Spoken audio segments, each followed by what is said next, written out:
Indo-British Advanced Pain Clinic, Noppimayam Surgery Duram. For appointments 9155 15563.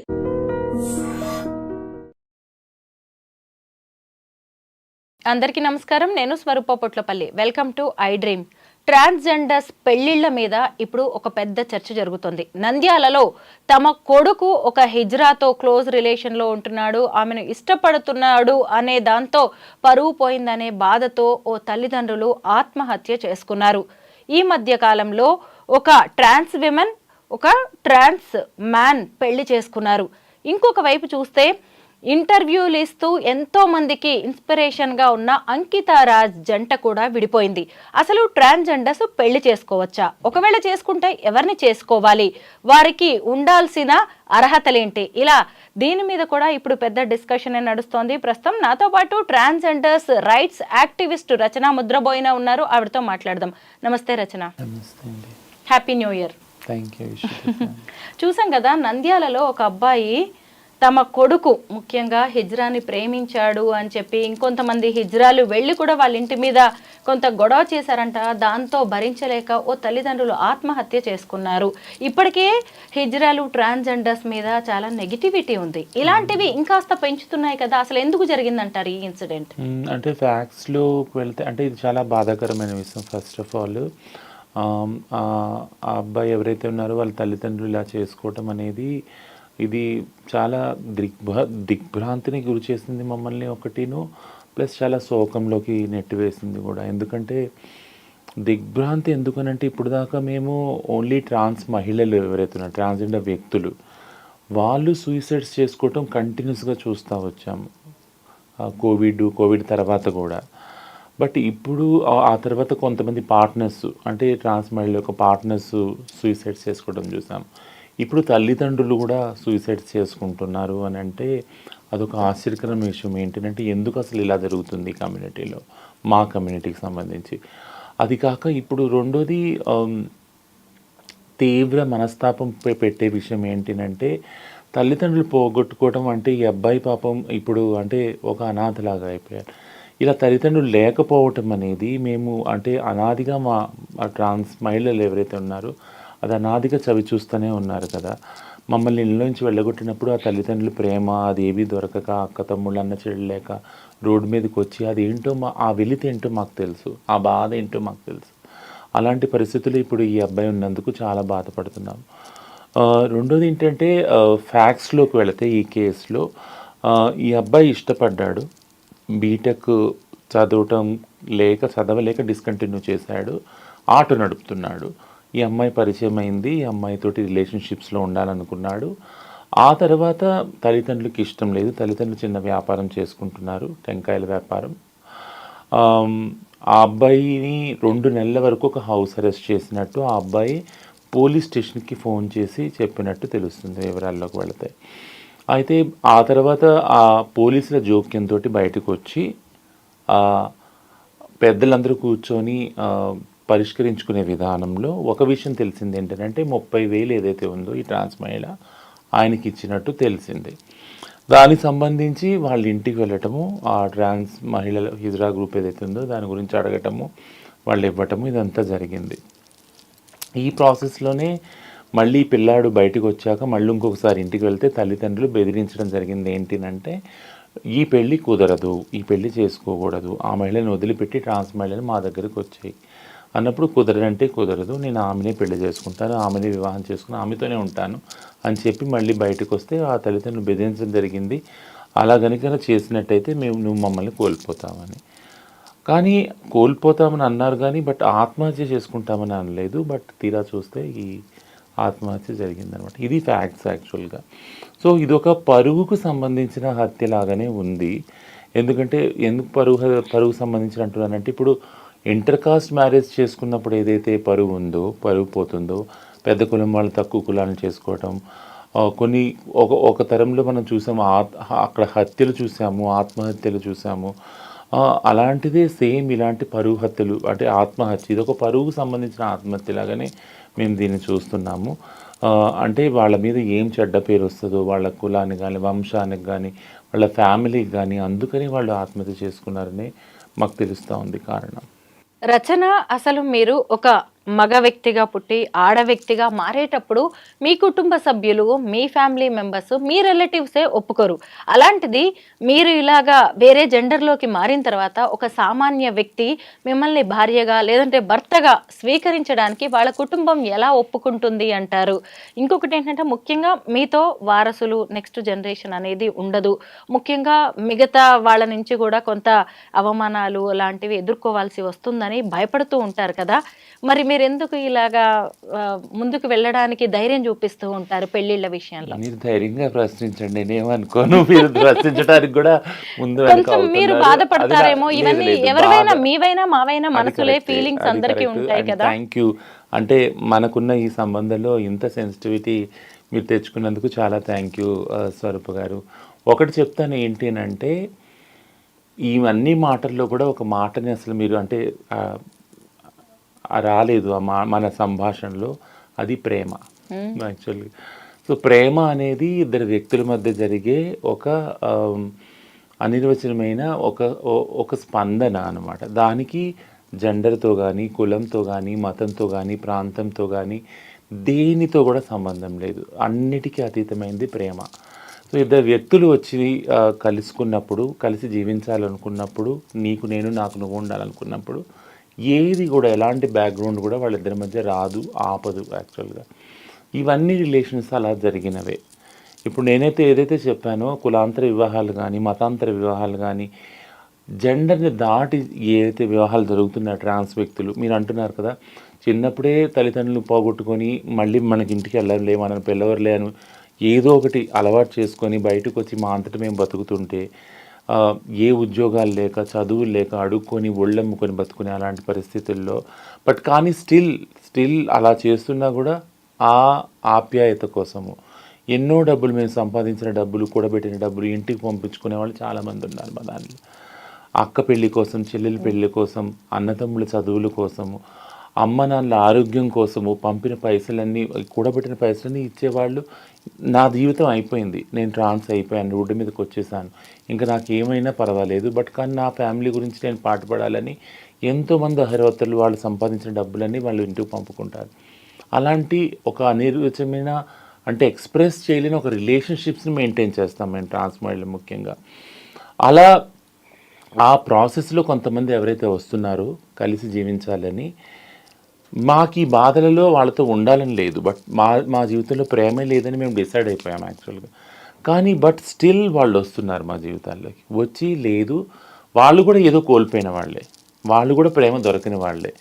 వాళ్ళ అందరి జీవితాల్లో అంటే నేను ట్రాన్స్ వ్యక్తి వల్ల అవ్వటం వల్ల నాకు ప్రేమ దొరకలేదని నేను చెప్పాను, బట్ చాలామంది మగవాళ్ళకి, ఆడవాళ్ళకి, యంగ్ ఉన్న వాళ్ళకి, ముసలి వాళ్ళకి ఎవరికి కూడా ప్రేమ దొరకట్లేదు చాలామందికి.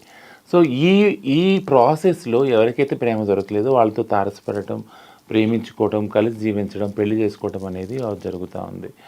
మాకు చాలామంది రెసిస్ట్ చేసుకుంటాం, ఎందుకంటే సంప్రదాయంలో ఏదైతే హిజ్రా సంస్కృతి నేను చెప్తా ఉన్నానో అందులో నియమాలు ఎలా ఉందంటే, ఒకవేళ నువ్వు కానీ ప్రేమించి పెళ్లి చేసుకుంటే దానికి సంబంధించిన పూర్తి బాధ్యత నువ్వే వహించాలి. అంటే తల్లిదండ్రుల బాధ్యత లేదు ఒకవేళ మేము రిలేషన్షిప్లో పెళ్లి చేసుకుంటే, అలానే హిజ్రా వ్యవస్థలో ఉన్న గురువుల బాధ్యత లేదు, మరి ఇంకా చట్టభద్రత లేదు. ఇవన్నీ లేకుండా కూడా ఒక రిస్క్ తీసుకొని, లేదు ఆ వ్యక్తి నాకు కావాలి, ఎందుకంటే ఆ వ్యక్తి నన్ను కోరుకుంటున్నాడు అనే ఏదైతే రిలేషన్షిప్ ఉందో, ఇంత రిస్క్ తీసుకొని ఎంటర్ అయ్యే రిలేషన్షిప్ ఇది. దాని పర్యవసానం ఏదైనా దాన్ని మేమే భరిస్తున్నాం. ఎస్, ప్రేమ అన్నారు కాబట్టి మళ్ళీ మనం అంకిత దగ్గరికి వెళ్ళాల్సిందే. ఎందుకంటే రాజ్ అనే నార్మల్ వ్యక్తి ఒక ట్రాన్స్జెండర్ అంకితను పెళ్లి చేసుకున్నాడు, ఎంతో మందికి ఆయన ఇన్స్పిరేషన్గా నిలిచాడు, ఇంటర్వ్యూల మీద ఇంటర్వ్యూలు ఇచ్చారు. తర్వాత ఏం జరిగిందో వీళ్ళిద్దరూ విడిపోయారు. ఇప్పుడు అంకిత కూడా నార్మల్ లైఫ్ లీడ్ చేస్తోంది. వేరే వాళ్ళ అభిప్రాయాలు కూడా మనం గౌరవం ఇవ్వాలి అని వెళ్ళిపోయిన రాజుకు కూడా ఎంతో గౌరవం ఇస్తోంది. ఈ ఇన్సిడెంట్ గురించి మరి మనం ఇప్పుడు ఏం మాట్లాడుకోవాలి? ఎందుకంటే చాలా మంది ఇలా మీ జీవితాల్లోకి వస్తున్నారు, వెళ్ళిపోతున్నారు. ఎందుకు ఇలా జరుగుతోంది? నేను చెప్పాను కదా, అంటే నిన్న రీసెంట్గా ఒక ట్రాన్స్ మహిళ, ఆమె యూఎస్లో ఉంటుంది, నా ఫ్రెండ్, డాక్టర్ చదివింది. నేను ఆమె మొత్తం లైఫ్ సైకిల్ గమనిస్తున్నాను. నేను ఆమెను అడిగాను, మరి నువ్వు ఇంత బాగా ప్రగతి సాధించావు, డాక్టర్ అయ్యావు, పిహెచ్డి చేసావు, ఇప్పుడు యూఎస్లో పనిచేస్తున్నావు, మరి నీవేమన్నా ఎవరినైనా ప్రేమించావా, పెళ్లి చేసుకున్నావు అంటే విత్ ఇన్ 1 మినిట్ కూడా ఆలోచించకుండా పెళ్ళికి సంబంధించిన హక్కులు మనకు లేవు కదా, నువ్వేమనుకుంటున్నావు వస్తాయనా, అవి రావు కదా రచన, దాని గురించి ఎందుకు నువ్వు అడుగుతున్నావు నన్ను. ఒక్కసారి నేను సైలెంట్ అయిపోయాను. అంటే ఎంత ఫాస్ట్ ఫార్వర్డ్గా ఆమె ఆలోచించగలిగింది అని అంటే మీరు ఒకవేళ ట్రాన్స్, లెస్బియన్, గే, బైసెక్షువల్, ఇంటర్సెక్స్ ఇలా అవ్వటం వల్ల మీరు పెళ్లి చేసుకున్నా కానీ ఇప్పుడు ఈ తరంలో ఇప్పుడు మాత్రం ఈ పెళ్ళికి భద్రత లేదు, చట్టభద్రత లేదు, ఆ హక్కులు మీకు రావు.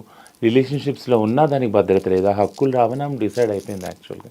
సో ఆమె ఒక మెకానికల్ లైఫ్ని ఆమె అలవాటు చేసేసుకుంది. ఏంటంటే లవ్ లేదు, ఏది లేదు. ఇది ఎందుకు చెప్తున్నాను, ఎగ్జాక్ట్లీ ఇది తెలిసే అంకిత సైలెంట్ అయిపోయిందంటారా, తన లైఫ్ తను లీడ్ చేస్తుందంటారా? రీజన్స్ అన్నీ కూడా అటే వెళ్తున్నాయి. ఇంతకుముందు మనం డిస్కస్ చేసినా కూడా ఏదైతే సో కాల్డ్ బైనరీ స్టీరియోటైపింగ్ సమాజం ఉందో, ఆ సమాజంలో ఒక సంస్కృతి ఉందో, ఆ సంస్కృతిలో మ్యారేజెస్ కానీ రిలేషన్షిప్స్ కానీ ఉన్న ఏదైతే భద్రత ఉందో అదంతా చూసుకుని ఉంటే అవి కాకుండా ఉండే రిలేషన్షిప్స్ ఏవైతే ఉన్నాయో వాటికి ఖచ్చితంగా భద్రత లేదు.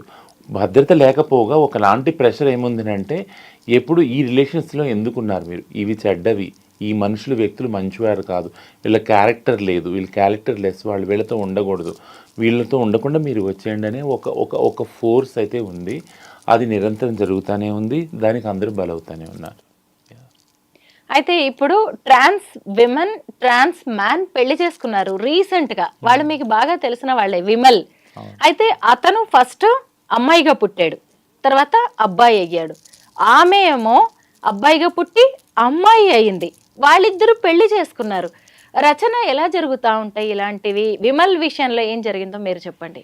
సో ఏ సెక్స్లో పుట్టినా ట్రాన్స్ వ్యక్తులు కాబట్టి ట్రాన్సిషన్ అయ్యే హక్కు వాళ్ళకు ఉంది, ఆ ఫ్రీడమ్ కూడా ఉంది. అది సుప్రీంకోర్టే చెప్పింది. సో ఆ చట్టాలన్నీ అనుకూలంగా ఉన్నాయి కాబట్టి, జెండర్ అనేది వాళ్ళ సొంత రైట్ కాబట్టి, రాజ్యాంగ హక్కు ఉంది కాబట్టి వాళ్ళు ట్రాన్సిషన్ అయ్యి అలా అయ్యారు.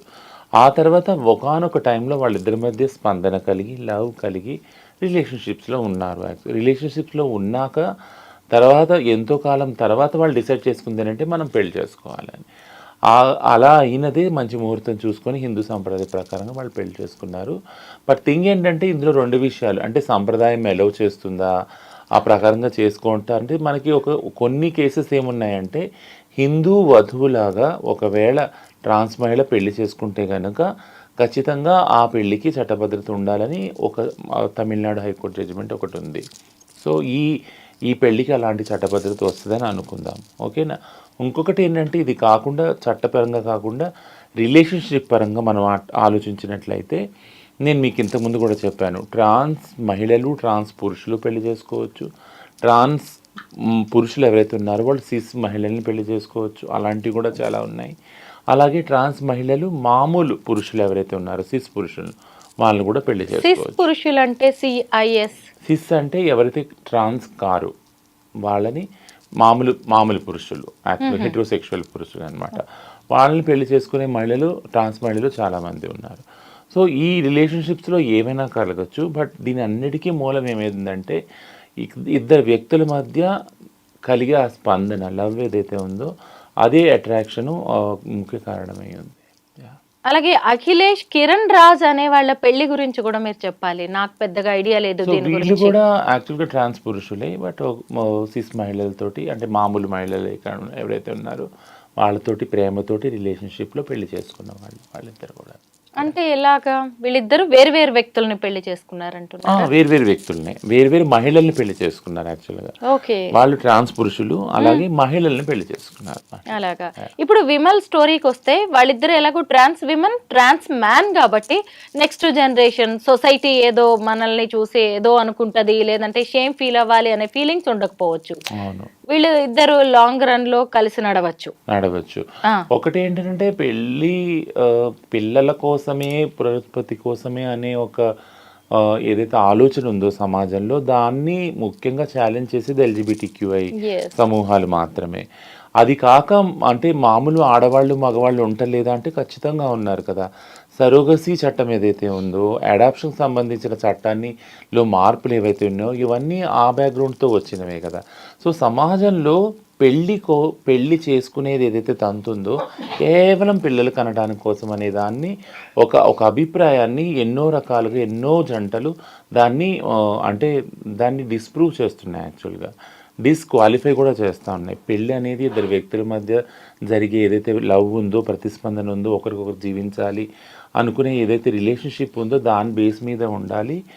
పెళ్ళి తర్వాత జరిగే ఏదైతే పిల్లలది ఉందో అది ఒక ఆప్షనల్ మాత్రం. ఇప్పుడు చాలామంది సెలబ్రిటీసే మనం సరగసి తీసుకొని పిల్లల్ని కానీ ఇది చూస్తున్నాం కదా మన కళ్ళ ముందే. సో పిల్లలకి అనేది ఒక ఆప్షనల్గానే ఉంది ఇప్పుడు కూడా. పైగా మీ కమ్యూనిటీలో కూడా ఒక రిలేషన్స్ ఉంటాయి కదా. మా కమ్యూనిటీలో ముఖ్యంగా అదే నేను చెప్తాను. మా కమ్యూనిటీలో ట్రాన్స్ కూతుళ్ళు, ట్రాన్స్ కొడుకులు, మనవరాళ్ళు, మనవాళ్ళు ఇలా కూడా రిలేషన్స్ ఉన్నాయి. అక్క చెల్లెళ్ళు, వదిన మరదళ్ళు ఇవన్నీ కూడా ఉన్నాయి. కాబట్టి మేము ఎప్పుడైతే మా సొంత కుటుంబాలతోటి ఎక్కడైతే పుట్టామో అందులోంచి బయటకు వచ్చేసాక మాకుగా మేము ఏర్పరచుకునే ఈ కుటుంబ వ్యవస్థ ఏదైతుందో ట్రాన్స్ కుటుంబ వ్యవస్థ అది మాకు ఒక సపోర్టింగ్ సిస్టమ్ యాక్చువల్గా. ఇప్పుడు ఎలాగో మనం ట్రాన్స్ మ్యారేజ్ గురించి మాట్లాడుకుంటున్నాం కదా, ఇప్పుడు మీ లవ్ స్టోరీ చెప్పండి. అసలు సిగ్గుపడతారు మీరైతే. నా లవ్ స్టోరీ అసలు నేను ఎక్కువగా ఎక్కడ ఎక్స్ప్రెస్ చేయను, ఎందుకంటే నా భర్త ఎవరైతే ఉన్నారో వారి అంటే లైఫ్కి అంటే చాలా కొన్ని థ్రెట్స్ ఉన్నాయి, అందుకని దాన్ని చేయను. బట్ ఇంతకుముందు చెప్పినట్టే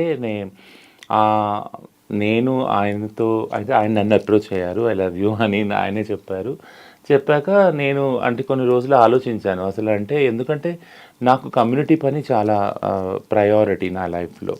కమ్యూనిటీకి సంబంధించిన కొన్ని విజన్స్ ఉన్నాయి, నాకు కళలు ఉన్నాయి. వాటి కోసం ప్రతిరోజు అంటే నాకు హాలిడేస్ లేవు, ఏమీ లేవు, కొన్ని వర్కింగ్ అవర్స్ లేవు, ఏం లేవు, చాలా అన్డిసిప్లిన్గా అందులో డిసిప్లిన్గా వర్క్ చేస్తాను అనమాట. సో ఈ ధోరణి ఉన్న వాళ్ళతోటి ఒక రిలేషన్షిప్లో ఎంటర్ అవటమే కష్టం యాక్చువల్గా, ఎందుకంటే నేను టైం ఇవ్వలేను ఒక వ్యక్తికి నా లైఫ్లో. అలాంటి దానిలో హడావుడిలో హఠాత్తుగా ఆయన వచ్చి మాటల్లో ఆయన చెప్తే ఐ లవ్ యూ అంటే, ఓ అవునా ఐ లవ్ యూ నా సరే ఓకే లేనని. ఆ తర్వాత నాకు అనిపించింది టైం ప్రతి రిలేషన్షిప్లో టైం ఇవ్వాల్సి వస్తుంది. టైం ఇచ్చినప్పుడల్లా నేను అనిపించింది ఏంటి అంటే నాకు ఇక్కడ టైం తీసుకొచ్చి ఈయనకి ఇవ్వాల్సి వస్తుంది, హౌ సీరియస్ దిస్ పర్సన్ ఇది అన్నప్పుడు నేను అడిగాను పెళ్లి చేసుకుందామంటే నువ్వు టైం చెప్పు, డేట్ చెప్పు అన్నాడు. ఓ అవునా అంత సీరియస్ అను, ఓకే సరే అనేసి లవర్స్ డే వ్యాలంటైన్స్ డే రోజు మా మ్యారేజ్ అయింది. 15 yearsగా మీ ఇద్దరు రిలేషన్లోనే ఉన్నారు, ఎప్పుడు ఏ ఇబ్బందులు రాలేదా? మీ ఇద్దరి మధ్య ఏ గొడవలు కూడా లేవా? అసలు గొడవలు లేని రిలేషన్షిప్ ఏది, గొడవలు ప్రతిసారి ఉంటాయి, ప్రతి రిలేషన్షిప్లో ఉంటాయి. అండ్ గొడవలు వచ్చేవి, గొడవల వల్లనే రిలేషన్షిప్ ఇంకా ఎక్కువ బాగా అండర్స్టాండింగ్ మొదలవుతుంది, ఇంకా స్ట్రాంగ్ అవుతుంది అది యాక్చువల్గా. ఎందుకంటే గొడవలు ఎప్పుడు వస్తాయి యాక్చువల్గా, హెచ్చు తగ్గులు అన్న విషయంలోనే వస్తాయి కదా. నేను హెచ్చు, నువ్వు తగ్గు, నువ్వు నన్ను ఇలా చేసావు, నువ్వు అలా చేసావు, ఇలా అన్నావు, అలా అన్నావు అని. ఆ హెచ్చు తగ్గులు ఎక్కడో అక్కడికి వెళ్ళి ఒక చోట ఇద్దరు రిజాల్వ్ చేసుకుంటారు కదా, ఒక డెసిషన్కి వస్తారు, ఒక అండర్స్టాండింగ్కి వస్తారు. వచ్చినప్పుడు అప్పుడు ఈక్వాలిటీ అనేది వస్తుంది ఆ రిలేషన్షిప్లో. సో అది లేనప్పుడు, నమ్ముగా ఉన్నప్పుడు, అసలు గొడవలే లేనప్పుడు రిలేషన్షిప్లో మనం ఆలోచించాలి. అంటే ఆ రిలేషన్షిప్ అసలు ఏంటి, ఎంతవరకు ట్రస్ట్ వర్తి, అది ఉంటుందా, బాండింగ్ ఉందా అనేది ఆలోచించాలి. బాండింగ్ ఉన్నదానికి మెయిన్ ప్రూఫ్ ఏంటంటే గొడవలు. సో గొడవలు ఉన్నప్పుడు గొడవలు పడతాము, తర్వాత గొడవలు మర్చిపోయి రిజాల్వ్ చేసుకొని ఒకటవుతాము. That's a very beautiful experience. ఆయన పేరెంట్స్ నుంచి సపోర్ట్ ఎలా ఉంది? మీతో మాట్లాడుతూ ఉంటారా వాళ్ళ పేరెంట్స్? నాకు పేరెంట్స్ లేరు, ఆయనకి పేరెంట్స్ లేరు. ఓకే, అంటే పోనీ రిలేటివ్స్ కానీ వాళ్ళ మా ఇద్దరికి నా రిలేటివ్స్ నేను మాట్లాడతాను, ఆయన రిలేటివ్స్తో ఆయన మాట్లాడతాను. మీ కమ్యూనిటీ వాళ్ళతో ఆయన ఎలా ఉంటారు? చాలా ఫ్రెండ్లీగా ఉంటారు. ఎక్కడ చూసినా మా కమ్యూనిటీలో ఆయనకి రెస్పెక్ట్ ఉంది, అలాగే వాళ్ళ కమ్యూనిటీలో నాకు కూడా రెస్పెక్ట్ ఉంది. మీ ఇద్దరిది ఇంటర్ రిలీజియన్ లవ్ మ్యారేజ్. ఆయన ముస్లిం, మీరు హిందూ. మీరిద్దరు ఫెస్టివల్స్ కానీ లేదంటే మీ మతాచారాలని ఎలాగా ఫాలో అవుతూ ఉంటారు? ఎప్పుడు కూడా అంటే తను ఇది నా మతంలోకి మారు అని ఎప్పుడూ ఫోర్స్ చేయలేదు. బట్ నేను చాలా ఫేవరెటిజం వాళ్ళ మతానికి చూపిస్తాను, వాళ్ళ ఆచారాలకి చాలా ఇంపార్టెన్స్ ఇస్తాను. ఎందుకంటే రిలేషన్షిప్లో నేను చాలా ప్రివిలేజ్డ్ అని నాకు తెలుసు. మతం పరంగా కానీ, చదువు పరంగా కానీ, అన్ని పరంగా నేను ప్రివిలేజ్ అని తెలుసు. సో ఆ రిలేషన్షిప్లో ఆ ఇన్హిబిషన్ అంటే ఆ అభద్రతను ఆయన కల్పించకుండా ఐఎమ్ విత్ యూ అని ఎప్పుడు చూపించడానికి ట్రై చేస్తాను. సో ఆయన రిచువల్స్ అన్నీ ఆయనకి అంత సపోర్టివ్గా నేను ఉంటాను. యాక్చువల్గా ఆయన మతానికి సంబంధించి ఏ రోజు ఆయన ఫోర్స్ చేసి నువ్వు నన్ను అంటే ఈ బొట్టు తీసేసి ఇలా చేయని ఎప్పుడు ఆయన నన్ను ఫోర్స్ చేయలేదు, నేను ఆయన్ని ఫోర్స్ చేయలేదు ఇలా చేయొద్దు అని. సో మేము ఇద్దరం ఒకచోట కలిసి ప్రశాంతంగా ఉంటాం. అంటే మా ఇద్దరి రిలేషన్షిప్ తోటి సమాజానికి చాలా ప్రాబ్లం ఉండొచ్చు, దాంతో ఆయన ప్రెజర్ పెట్టిన ఇన్సిడెంట్స్ చాలా జరిగినాయి. బట్ నా జోలికైతే ఎవరు రాలేదు ఆ విషయంలో. సో మేమిద్దరము ఇన్ని సంవత్సరాల నుంచి ఎప్పుడు కూడా ఒకరినొకరు ప్రెషర్ పెట్టుకోకుండా ఆ విషయంలో ఒకరి మతాన్ని ఒకరు గౌరవించుకుంటా, ఒకళ్ళ అభిమతాల్ని ఒకళ్ళు అర్థం చేసుకుంటానే ఉన్నాము ఇలాగా. ట్రాన్స్ వాళ్ళ పెళ్ళిళ్ళు ప్రేమలు కొంతకాలమే, ఎక్కువ శాశ్వతంగా నిలబడట్లేదు. దానికి ఎగ్జాంపుల్గా ఈ నంద్యాల ఇన్సిడెంట్ని చెప్పుకోవచ్చు, అంకిత రాజ్ ఇన్సిడెంట్ని చెప్పుకోవచ్చు. కానీ మీరు ఇంత లాంగ్ రన్ రిలేషన్లో ఎలా ఉంటున్నారు మీ ఇద్దరు? ఎక్కడ మీ ఇద్దరికి అండర్స్టాండింగ్ కుదిరింది? అంటే ఇట్స్ నాట్ ఏ సింపుల్గా అంటే ఈజీగా అయ్యే జర్నీ కాదు అది. యాక్చువల్గా చాలా ప్రభావితం చేసిన ఫ్యాక్టర్స్ ఉన్నాయి బయట నుంచి మా రిలేషన్షిప్స్లో. వాటికి ఇద్దరం ప్రభావితం అయ్యాము, ఇద్దరం చాలా మదన పడ్డాము, ప్రెషర్ ఫీల్ అయ్యాము. ఓన్లీ థింగ్ ఏంటంటే నాకు ప్రెషర్ నుంచి బయటకు వచ్చే ఒక కమింగ్ అవుట్ ఏముందని అంటే నాకు కమ్యూనిటీ వర్క్. యాక్చువల్గా తనకు ప్రెషర్ ఉన్నప్పుడు ఆ స్పేస్ ఇచ్చేదాన్ని నేను. తను ఏవైతే బయట నుంచి వివక్షత ఎదుర్కొని ఏదైనా ప్రెషర్ ఫీల్ అయినప్పుడు తనకు ఆ స్పేస్ ఇచ్చేదాన్ని. You take your own time, ఇది ఉంటుంది, ఇది నాకు అర్థమవుతుంది, నువ్వు నీ ప్రెషర్ నీ ద్వారా నా దగ్గరికి వస్తుంది సమాజం, నాకు తెలుసు అది, but you take your own time, నేను నీకున్నాను ఈ జర్నీలో అని. అండ్ ఏ డెసిషన్ కూడా తను తీసుకున్న దాన్ని ఎప్పుడు వ్యతిరేకించేదాన్ని కాదు. యాక్చువల్గా if you take this decision నేను గౌరవిస్తాను, అది ఏ డెసిషన్ అయినా కానీ. ఒకవేళ నాకు ఏమైనా అనుమానాలు ఉంటే అది క్లారిఫై చేసుకునేదాన్ని, ఇది ఎందుకు ఇలా అయింది, ఇది ఇలా ఎందుకు అయింది, అప్పుడు అక్కడ ఒక అండర్స్టాండింగ్ వచ్చేవాళ్ళం ఆ ఇష్యూకి సంబంధించి. So that's how every relationship has to go, like actually. Yeah. You are a transgender rights activist. ఎప్పుడు మీ రైట్స్ కోసం మీరు పోరాడుతూ ఉంటారు. అయితే అలాంటప్పుడు సమాజం విషయంలో కానీ మీ ఫ్యామిలీ విషయంలో మీ బాధ్యతలు ఏంటి అనుకుంటున్నారు? అంటే నాకు సంబంధించి నా ఫ్యామిలీ ఎక్కడైతే నేను పుట్టానో ఆ ఫ్యామిలీలో వాళ్ళ సంబంధాలు కూడా ముఖ్యమే. నేనెంత వాళ్ళకి ముఖ్యమో వాళ్ళ సంబంధాలు కూడా ముఖ్యం. కాబట్టి దాని గురించి కూడా నేను ఎప్పుడూ ఆలోచిస్తూ ఉంటాను బ్యాక్గ్రౌండ్లో. దానికి వాళ్ళకి ఎంత సపోర్టివ్గా ఉండాలి అనేది నేను ఆలోచిస్తాను.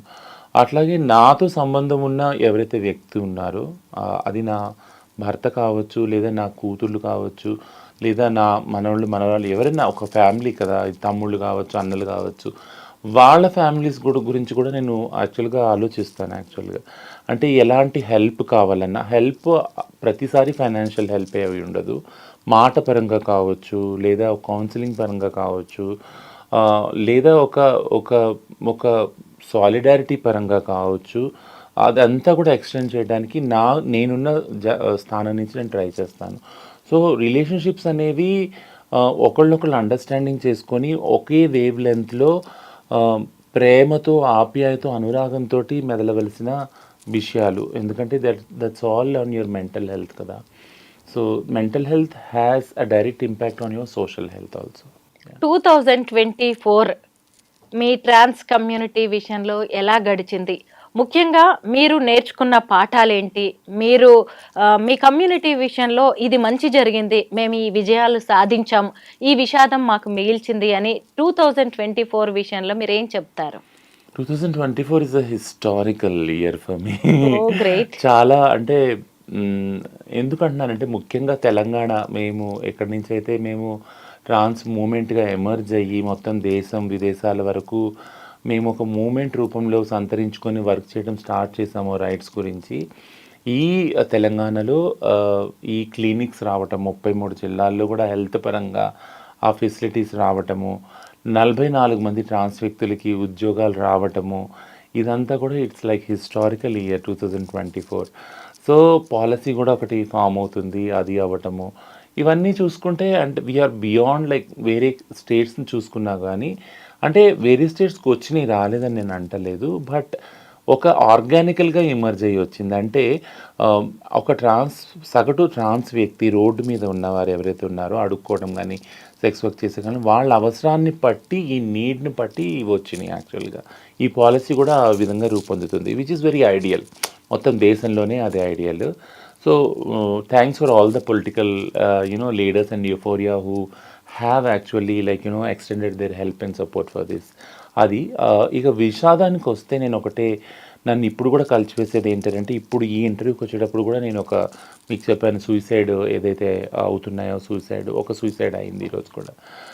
ఈ సూసైడ్స్ అన్నదానికి మనం ఇప్పుడు చేసుకునే చర్చ కూడా ఆ సూసైడ్స్ గురించే అనేదానికి ఒక సొల్యూషన్ వైపు వెళ్ళలేకపోతున్నాము. అది విషాదం. చాలామందిని కోల్పోయాం సూసైడ్స్కి.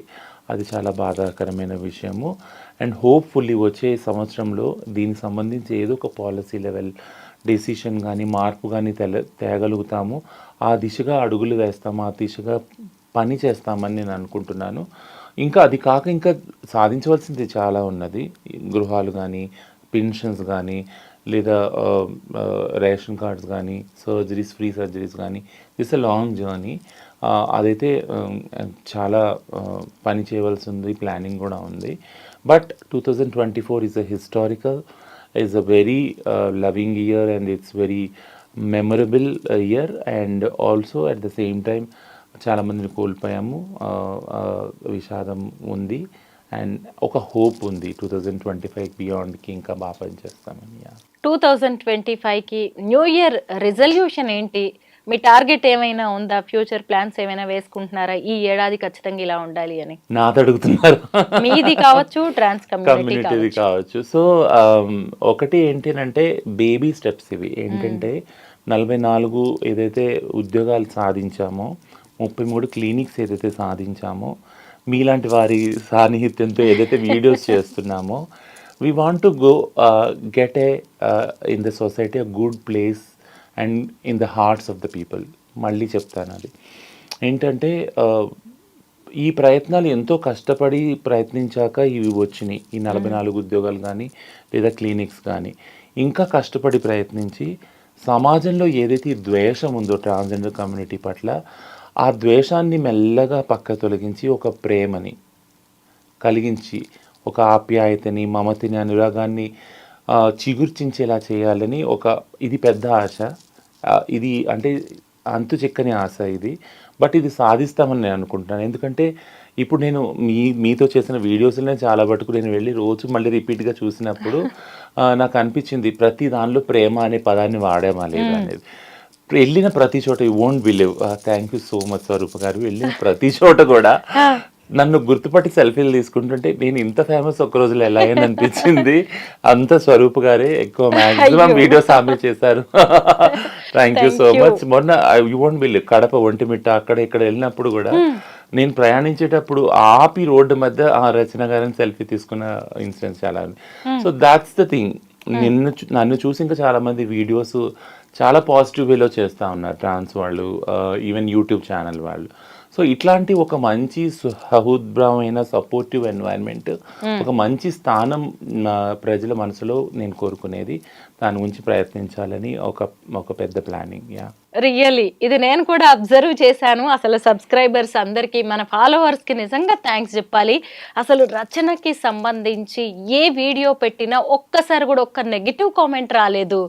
రచన మనం ఎన్ని ఇన్సిడెంట్స్ మీద మనం చేశామో, అఘోరి మీద చేసాము, అంకిత మీద చేసాము, రియాజ్ గురించి మాట్లాడుకున్నాము, ఈ 44 ట్రాఫిక్ వాలంటీర్స్ గురించి మాట్లాడుకున్నాము. ఇప్పుడు కూడా ఏంటి హిజ్రాల వేధింపులను కూడా ఈరోజు మాట్లాడుకుంటున్నాము. అయినా కానీ ఎక్కడ మన వీడియోకి ఒక్క నెగిటివ్ కామెంట్ లేదు. మీ మాటలు వింటున్నారు. అలాగే మీ ట్రాన్స్ కమ్యూనిటీ కూడా మీ మాటలు వినాలి, పాటించాలి. ఇలాగా మీలాగా ఇంకొంతమంది మంచిగా రావాలి, బయటికి రావాలి అని నేనైతే కోరుకుంటున్నాను రచన. ఎందుకంటే మిమ్మల్ని కలవడానికి ముందు నాకు కూడా కొన్ని ఉండే అపోహలు లాంటివి. ఇది కాదు, మనం మాట్లాడాల్సింది చాలా ఉంది, నా రెస్పాన్సిబిలిటీ కూడా ఉందేమో ఇంకా మీలాంటి వాళ్ళని ముందుకు తీసుకెళ్ళడానికి అయితే నాకు కూడా అనిపించేది. ఈ 2024లో నిజంగా నేను చాలా మంచి ఇంటర్వ్యూస్ చేశాను, పొలిటికల్ లీడర్స్ ఇంటర్వ్యూస్ చేశాను, మినిస్టర్స్ ఇంటర్వ్యూస్, సక్సెస్ఫుల్ విమెన్ గురించి చేశాను, మెన్ గురించి చేశాను. పిల్లల గురించి చేశాను, అందులో అసలు మీ గురించి చేయడం నిజంగా నాకు కూడా హ్యాపీ థింగ్ అనిపిస్తుంది. అయితే రీసెంట్గా ట్రాఫిక్ వాలంటీర్స్గా ఒక 44 ట్రాన్స్జెండర్స్ ఉన్నారు కదా, వాళ్ళని తీసుకున్నారు. వాళ్ళ ఫీడ్బ్యాక్ ఏంటి? మీకు బాగా తెలిసిన వాళ్ళే ఉన్నారు అందులో. ఎస్, ఒక రెసిగ్నేషన్ అయితే అయ్యింది నిన్న. సో అది ఎందుకు అయింది అని టెక్నికల్గా చూస్తున్నాము. బట్ అదర్ దాన్ దట్ అందరు కూడా వెళ్తున్నారు రెగ్యులర్గా డ్యూటీ. మంచి ఫీడ్బ్యాకే వస్తుంది. బట్ వాళ్ళకి సంబంధించిన ఇతర అవసరాలు, ఫర్ ఎగ్జాంపుల్ కేరళలో ఎప్పుడైతే ఫస్ట్ పోస్టింగ్ 14 మందికి ఇచ్చారు, వసతి గురించి కొద్దిగా ప్రాబ్లం అయింది. అప్పుడు కేరళ గవర్నమెంట్ వాళ్ళకి వసతి గృహ కూడా సదుపాయాలు చేసిందనమాట. అట్లానే ఈ ఎవరైతే 44 మంది ఉన్నారో వీళ్ళందరికీ ఫస్ట్ ఎమర్జెన్సీ బేసిస్ మీద రేషన్ కార్డ్స్ కానీ, ఇళ్ళు కానీ, ఇవన్నీ కూడా అంటే హెల్త్ పాలసీకి సంబంధించినవి కానీ ఇవన్నీ ఇచ్చినట్టయితే they will be very happy and they will be feel secure. First of all ఒక నమ్మకం కలుగుతుంది ట్రాన్స్జెండర్ కమ్యూనిటీకి. ఏంటంటే మనం ఇలా ఈ ధోరణిలో వెళ్ళి ఉద్యోగాలు చేసుకుంటే, ఇలా చేసుకుంటే మనకి కూడా ఒక బ్రతుకు ఉంటుంది, ఒక లైఫ్ ఉంటుంది, సమాజంలో ఒక గుర్తింపు ఉంటుంది అనే ఒక నమ్మకం కలుగుతుంది. వీళ్ళని చూసి చాలామంది, యూ వోంట్ బిలీవ్, వీళ్ళని చూసాక చాలామంది వాళ్ళ ట్రాన్స్జెండర్ ఐడి కార్డులు చేసుకోవడము, వాళ్ళ ఎడ్యుకేషన్ బ్యాక్గ్రౌండ్స్ని వాళ్ళు వెళ్ళి క్వాలిఫికేషన్ పెంచుకోవాలని ఎగ్జామ్స్ రాయడానికి ఫీజులు కట్టడము, వాళ్ళ సర్టిఫికేట్స్లో నేమ్స్ మార్చుకోవడం అన్నీ జరుగుతున్నాయి. దిస్ ఇస్ వెరీ, అంటే ఈ మార్పు ఎవరు చూడని మార్పు యాక్చువల్గా. అండ్ మీ ఛానల్ ద్వారా నేను చెప్తున్నానంటే these are the changes which are very సైలెన్స్గా, ఒక సైలెన్స్లో జరుగుతున్నాయి. సో ముందు రోజులు చాలా ప్రగతిశీలంగా ఉంటాయి మా కమ్యూనిటీకి. ఏదైతే భిక్షాటన సెక్స్ వర్క్ ఓన్లీ ఉందో దాన్ని ఖచ్చితంగా రివర్స్ అవుతుందని నేనైతే అనుకుంటున్నాను. నేనైతే ఒక్కటే ఎక్స్పెక్ట్ చేస్తున్నాను రచన, ముఖ్యంగా ఏంటంటే సరే ఎవరి వ్యక్తిగతం వాళ్ళది, కానీ కొంత ఈ వేధింపులు, ఎక్స్టార్షన్ లాంటివి కానీ, బెదిరించడం, డబ్బులు లాక్కోవడం, ఇవి తగ్గాలని నేను కోరుకుంటున్నాను. దానివల్లే ఎక్కువగా ఎఫెక్ట్. నాకు కొంతమంది అయితే పర్సనల్గా మెసేజెస్ పెట్టారు కూడా, ఇలాగ ఇదొక్కటి మేము ఇబ్బంది పడుతున్నాం, వీలైతే మీరు వ్యక్తిగతంగా చెప్పండి అని. మీరు కూడా మీ ఎలాగో రైట్స్ కోసం మీరు పోరాడుతున్నారు కాబట్టి సొసైటీ కోసం మనం ఇలాంటివి ఏమన్నా రిక్వెస్ట్ చేసే ఛాన్స్ ఉందేమో. ఖచ్చితంగా. ఇప్పుడు మేము తెలంగాణ గవర్నమెంట్కి సెల్ఫ్ రెగ్యులేటరీ బోర్డ్ని రిఫర్ చేస్తున్నాం. ఈ బోర్డ్స్ అంటూ వచ్చేసాక గవర్నమెంట్ కూడా ఒక స్ట్రిక్ట్ స్టెప్, ఎవరైతే భిక్షాటనలు ఉన్నారో వాళ్ళకి సంబంధించి కొన్ని పాలసీ లెవెల్ చేంజెస్ చేస్తున్నారు. ఈ రెండు సమన్వయం అయినప్పుడు ఖచ్చితంగా ఏదైతే న్యూసెన్స్ ఉందో ఈ సో కాల్డ్, ఇది ఖచ్చితంగా 2025లో మేము మినిమైజ్ చేయడం కాదు, మొత్తానికి జీరో చేయడానికి మేము కంకణం అయితే కట్టుకున్నాం. ఖచ్చితంగా జరుగుతుంది. మీరు మన లాస్ట్ ఇంటర్వ్యూలో కూడా చెప్పారు, గవర్నమెంట్ మీకు సర్జరీస్ కోసం కూడా ఆరోగ్యశ్రీ లాంటి వాటిలో పెట్టింది, కొన్ని ఆప్షన్స్ అని కూడా పెట్టారు. అది చాలా మంచిది. చక్కగా వాటిని యూజ్ చేసుకొని మంచి పని వైపు మీరు వెళ్ళిపోవచ్చు కూడా. ఇవన్నీ చేయాల్సిన అవసరం లేదు, ప్రభుత్వమే ఇంత సపోర్ట్ చేస్తుందంటే. అవును, దానికి సంబంధించిన పాలసీ అంతా ఇప్పుడు ఫ్రేమ్ అవుతుంది. ఒకసారి అది రోల్ అవుట్ అయినాక గ్రాడ్యువల్గా 2025లో ఒక డిఫరెంట్ పిక్చరే కనిపిస్తుంది. ఇంకొకటి, పేరెంట్స్ లో కూడా కొంచెం మార్పు రావాల్సిన అవసరం అయితే కనిపిస్తోంది. ఎందుకంటే తమ పిల్లల్లో ఒకళ్ళు కొంచెం తేడాగా ఉన్నారు అన్నప్పుడు పిల్లలకి ఏదైనా హెల్త్ ఇష్యూస్ వస్తే అమ్మ వాళ్ళు వదిలేస్తారా, అలాగే ఈ పిల్లల్ని కూడా కొంచెం అక్కున చేర్చుకోవాల్సిన అవసరం ఉంది పేరెంట్స్. మెయిన్ ఇక్కడ నుంచి వస్తేనే బాగుంటుంది కదా. మీరు కౌన్సిలింగ్ ఇస్తూనే ఉంటారు కదా కొంతమంది తల్లిదండ్రులకి. అదైతే రొటీన్ పని, మీరు హెల్త్ కూర్చున్నప్పుడు అది రొటీన్ గా పని. ఇప్పుడు నేనేం ఆలోచిస్తున్నా అంటే ఈ 33 క్లినిక్స్ ఏవైతే ఉన్నాయో ఇవి ఒక సర్వీస్ పాయింట్స్ మనకు 33 జిల్లాల్లో కూడా. కొద్ది కూడా మెయిల్గా పుట్టి ఫిమినైన్గా, ఫీమేల్గా పుట్టి మెయిల్గా, మ్యాస్కులిన్గా ఉన్న వాళ్ళని ఖచ్చితంగా వాళ్ళకి ఆ సెంటర్లో కౌన్సిలింగ్ కారగాలి. ఎందుకంటే అందరూ ఎవరైతే ట్రాన్స్జెండర్ ఐడెంటిటీగా వాళ్ళు ఐడెంటిఫై చేసుకుంటారో అందరికీ సర్జరీ అవసరం లేదు, అస్సలు అవసరం లేదు. సో అలా ఉన్న వాళ్ళ మీద ప్రెషర్ కూడా చాలా ఉంది. అంటే కుటుంబ పరంగా కూడా నువ్వెందుకు మగపిల్లాడో కదా ఇట్లా ఎందుకు ఉందని. సో ఈ విధంగా ఇటు తల్లిదండ్రులకి కౌన్సిలింగ్ ముఖ్యం, ఆ పిల్లలకు కూడా కౌన్సిలింగ్ ముఖ్యం. సో నేను 33 క్లినిక్స్ని కూడా అదే దానిలో స్థాయిలో కృషి చేసి ఆ కౌన్సిలింగ్ సేవలను రూపొందించాలని ఒక ప్లానింగ్ చేస్తున్నాను. ఓకే.